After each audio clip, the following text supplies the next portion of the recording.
Good night. Oh God, how I love to see my red. St. George North, how you feeling? Good.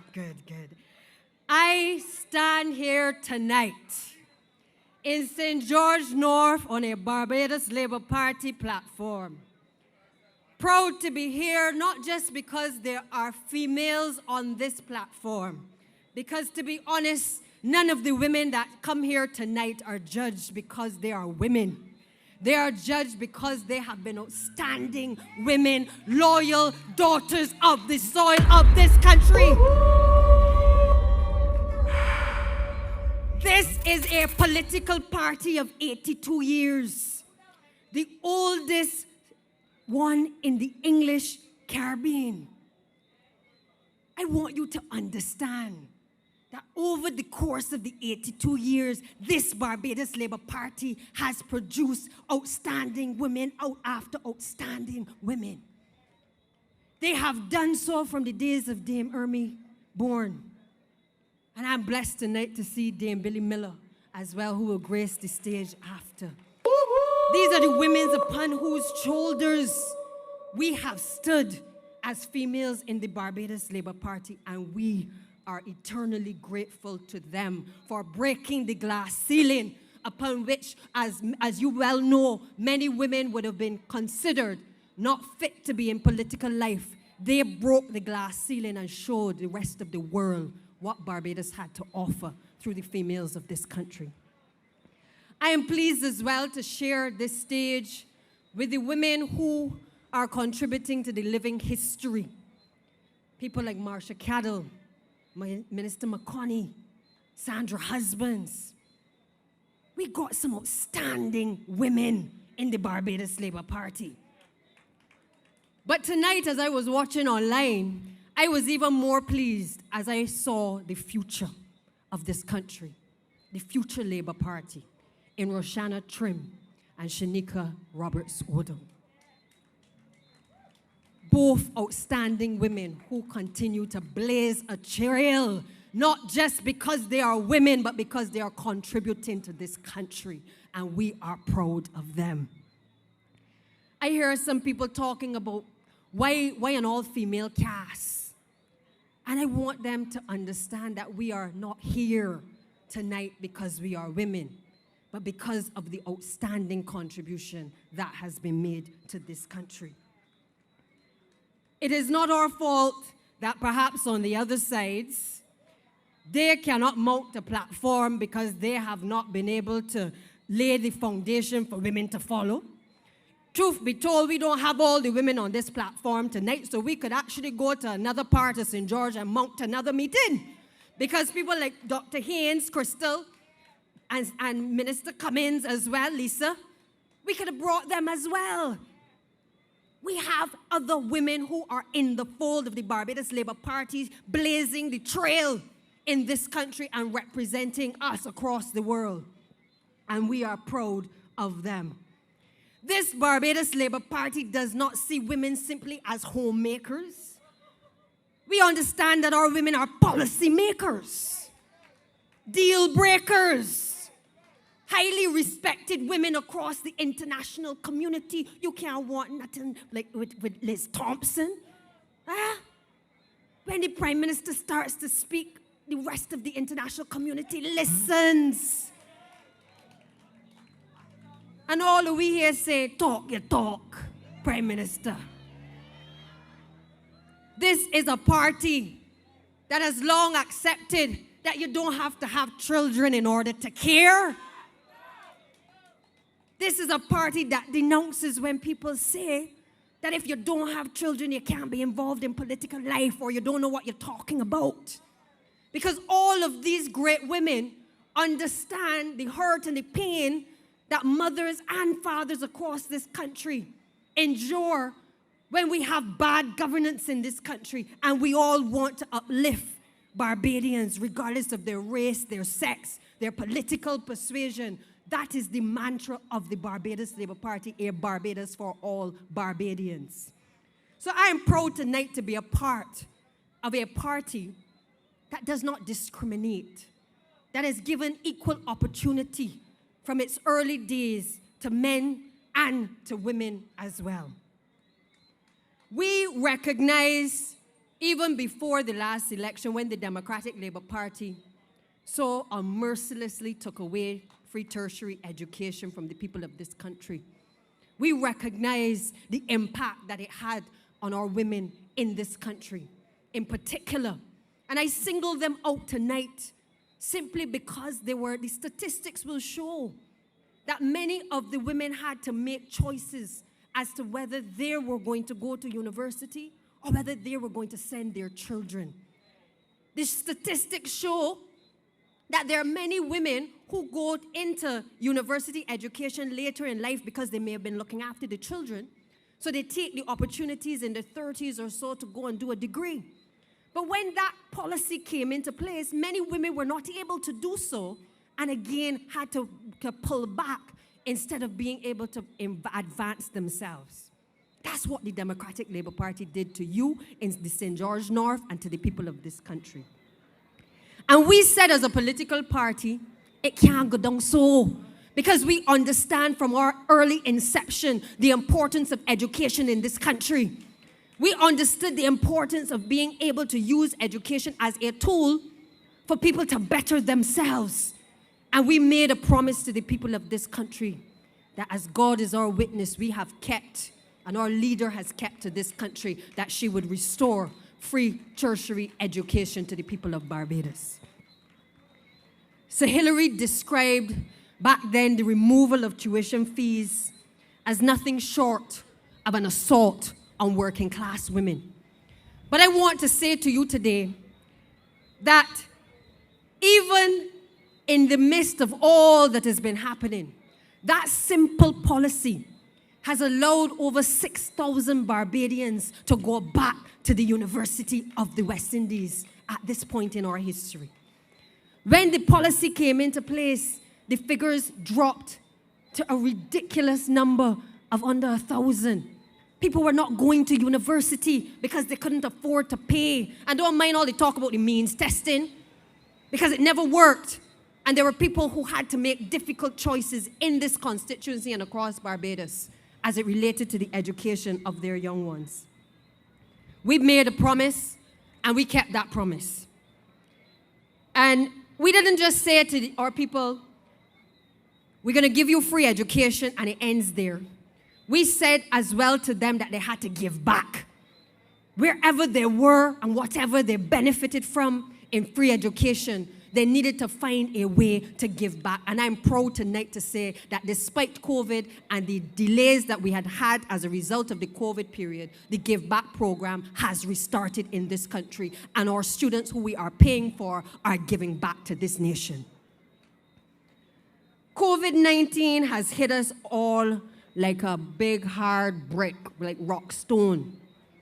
It has impacted every aspect of our lives, and education, regrettably, has not been spared.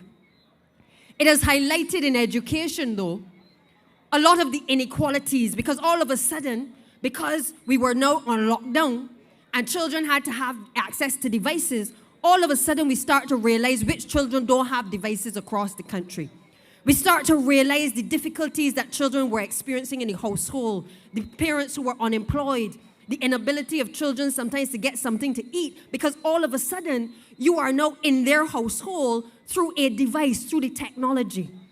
And it has changed Barbados forever because it has given us a snapshot of just who we are and what is happening across the length and breadth of this country. But it has also inspired many Barbadians to give back.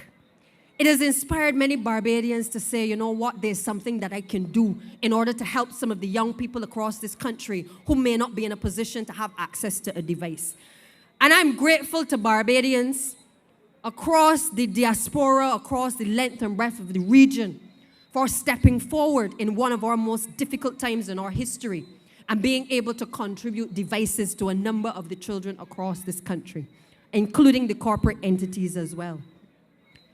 I made a call for about 10,000 devices. I picked the number out of my head, I must be honest, because we didn't know how many we needed.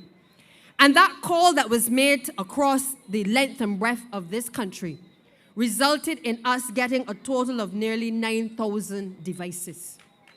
9,000 devices. And it doesn't mean that every single child has gotten a device. It simply means that because of who we are as a people, we understand our responsibility when it comes to education to make sure that no child is left behind. But as a government, we didn't sit on our laurels and say, we ain't doing nothing else, that we got the 9,000 devices and we distributed the majority of them, and as a consequence, we're going to just sit and wait out to see what's going to happen as far as COVID. No.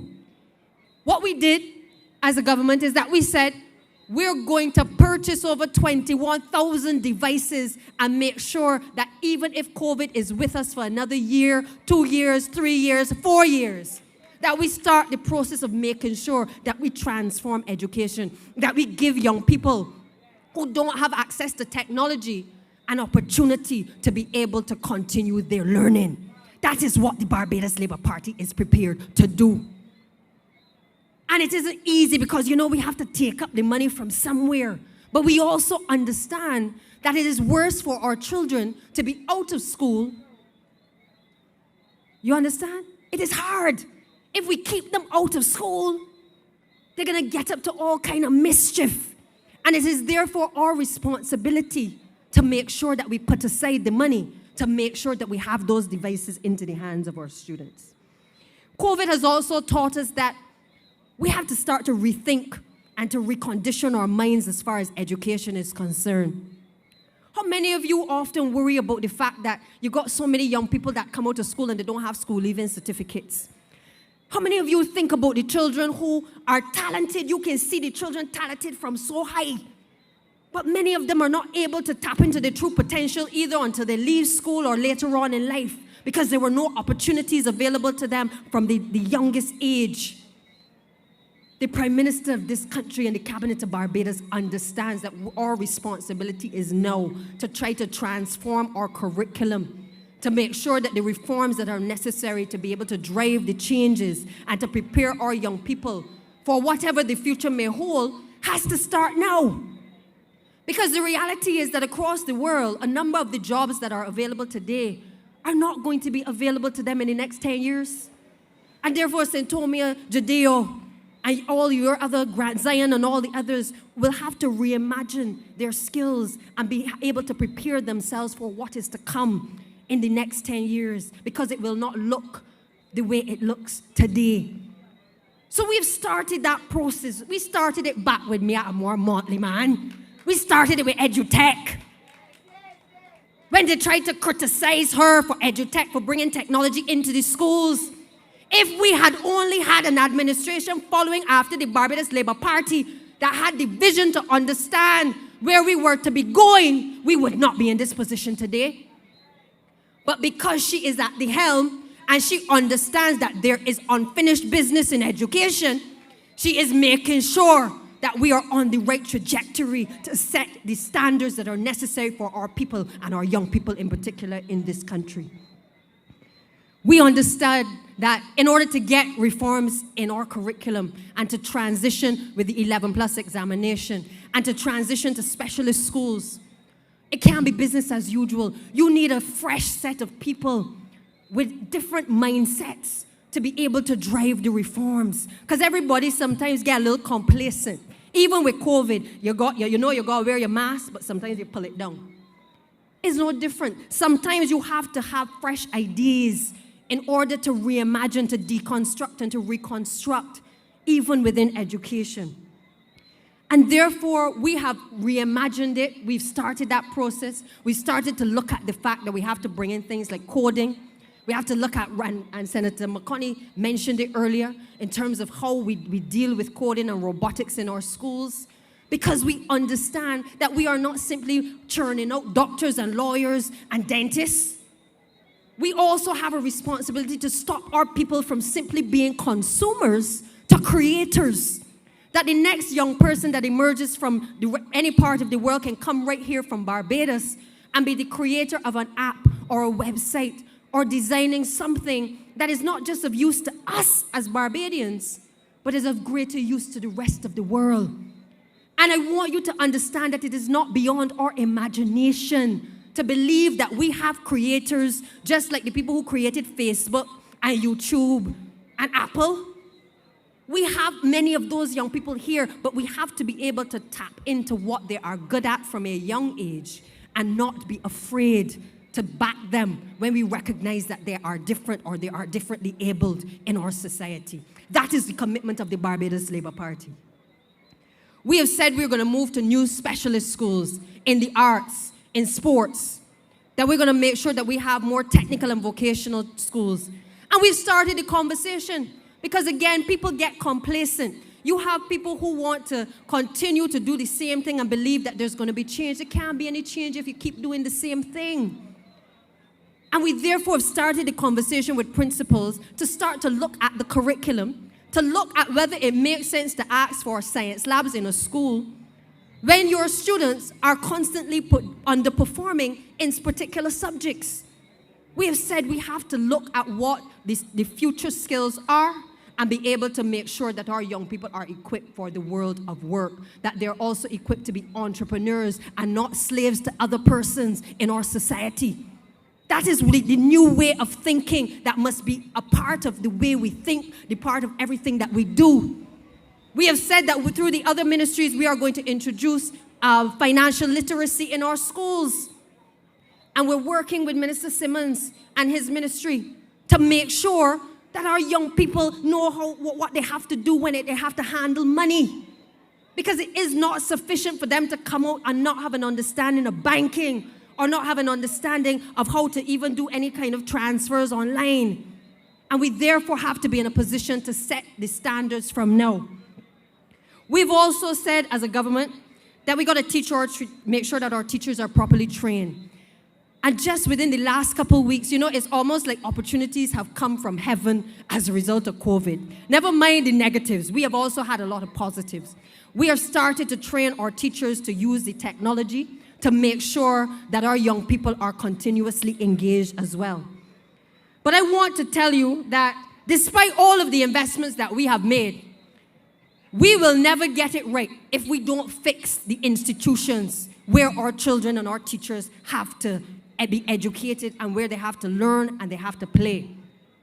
And you know, it bothers me when over the course of the last few days, as if somebody has dug up all of the people in the Democratic Labour Party from somewhere under the earth all of a sudden, that you have a president of the Barbados Union of Teachers speaking out, yes, in one breath and saying, well, you know, the problems were pre-existing in the schools in terms of all the maintenance issues, but not being honest enough to highlight the work that the Ministry of Education has been doing in the last 2.5 years.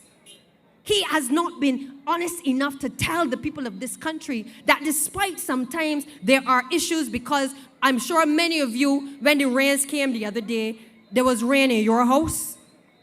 Not so?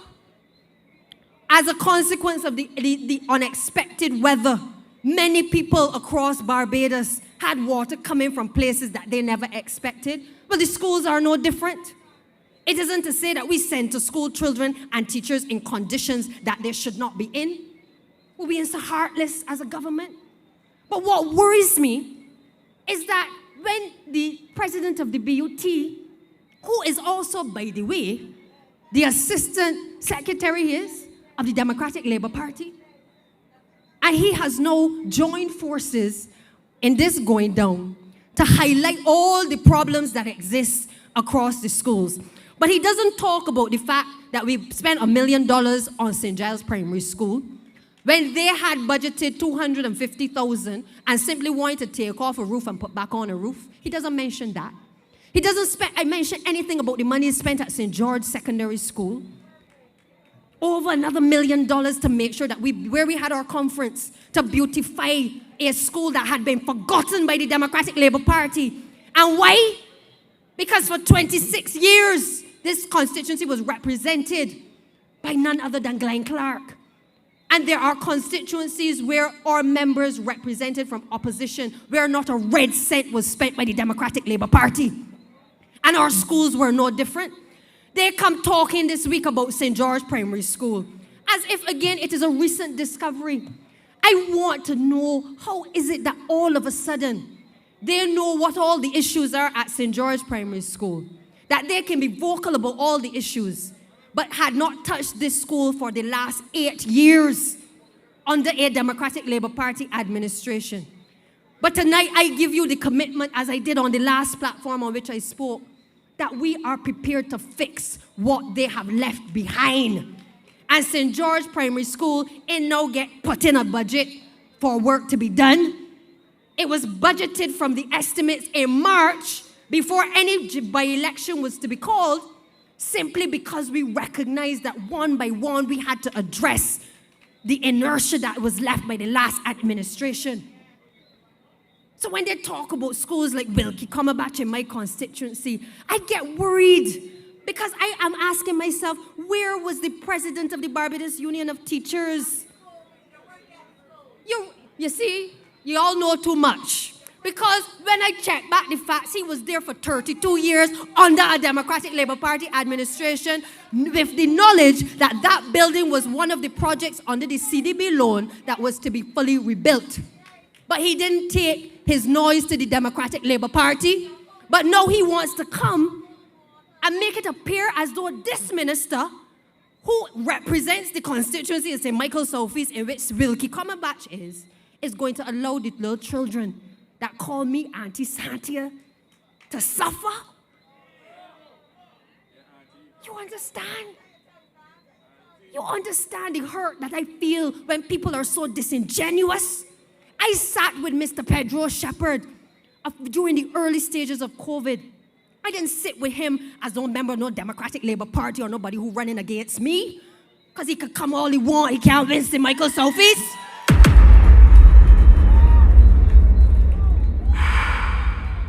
I sat with him as a teacher, as a leader of a union, as a man, as a Barbadian. I sat with a PTA and I explained how the Democratic Labour Party wasted the funds, the $64 million that was available to this country to rebuild several schools.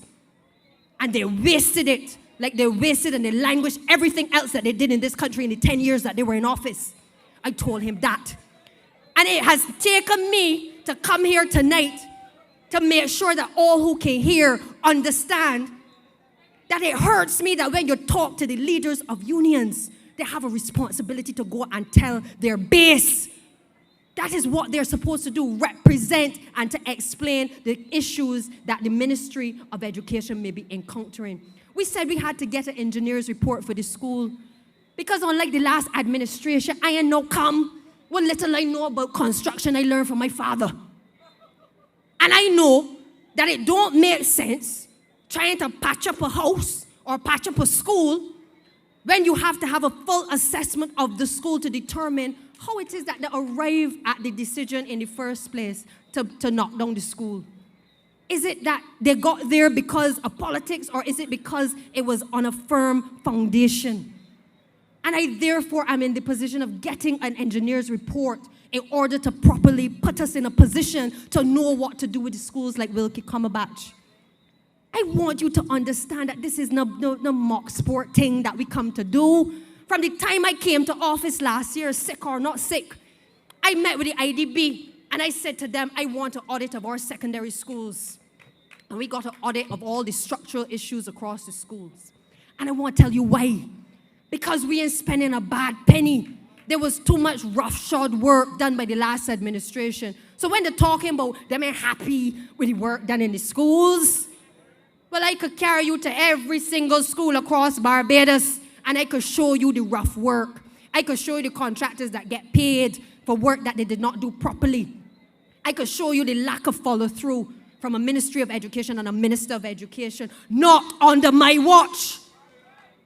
And therefore, I have made a commitment to the people of this country. We can't fix all. We can't even fix a quarter of what the work is that the Ministry of Education got to do when it comes to schools. We know that it is uncomfortable for your children to be in schools where the rain coming through. We know it is difficult that the children got to come through. Is it St. Luke's Brighton on a road that is a cart road? We know that.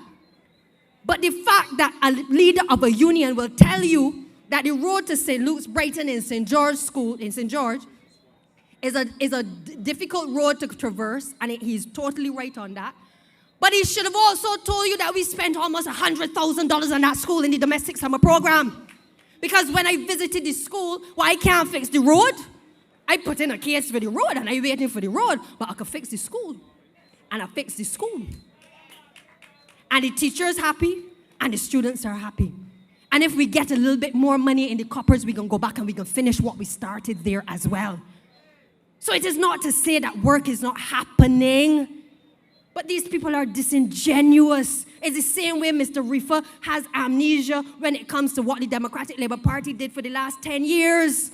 Don't pick battles with me. I am the lioness. Do not pull my tail.